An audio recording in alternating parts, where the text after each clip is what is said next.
December 27. திருத்தூதர் புனித யோவான். கலிலேய நாட்டில் வாழ்ந்த செபெதேயு சலோமி பெற்றோருக்கு மகனாக பிறந்தார் யோவான்.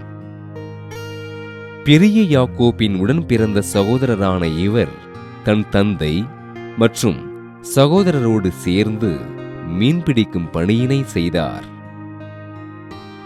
கலிலேய கடலில் தன் தந்தையோடு மீன்பிடித்துக் கொண்டிருந்த யோவானையும் பெரிய யாக்கோபினையும் ஆண்டவர் தமது சீடராக தேர்ந்து கொள்ள படகினை அப்படியே விட்டுவிட்டு தன் சகோதரரோடு ஆண்டவரை பின்தொடர்ந்தார்.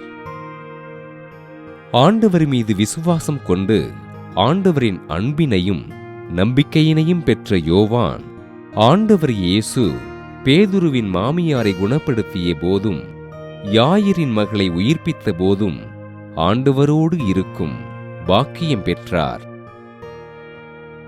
ஆண்டவர் இயேசுவை சமாரியர்கள் ஏற்க மறுத்தபோது வானிலிருந்து தீயை அழைத்து அவர்களை அழிப்பதற்கு இயேசுவிடம் அனுமதி கேட்டவர்களுள் இவரும் இவரது சகோதரருமான பெரிய யாக்கோபும் முதன்மையாக இருக்க இவர்கள் இடியின் மக்கள் என்று அழைக்கப்பட்டனர்.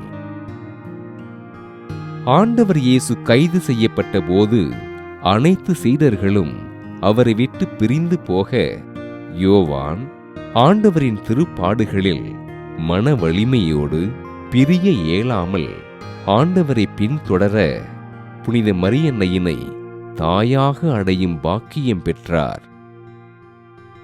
ஆண்டவரின் உயிர்ப்பிற்கு பின்பு எபேசு நகரில் ஆண்டவரின் நற்செய்தியினை அறிவித்து மக்களுக்கு பல்வேறு புதுமைகளை செய்த யோவான் கொடுங்கோலன் தொம்சியனால் கைது செய்யப்பட்டு விஷம் கொடுக்கப்பட்டும் கொதிக்கும் எண்ணெய் கொப்பரைக்குள் போடப்பட்டும் இறையருளால் உயிரோடு இருந்தார்.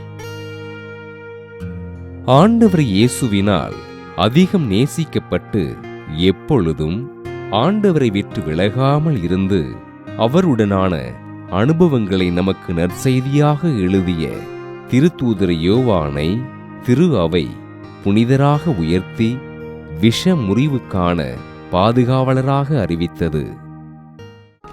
திருத்தூதரும் நற்செய்தியாளருமான புனித யோவானின் திருவிழாவினை கொண்டாடுகின்ற நாம் நம் சந்திக்கும் மனிதர்களிடம் உண்மையோடும் நேர்மையோடும் இருப்பதற்கு தேவையான மன வலிமையினை ஆண்டவர் அருளும்படியாக உருக்கமோடு ஜெபிப்போம்.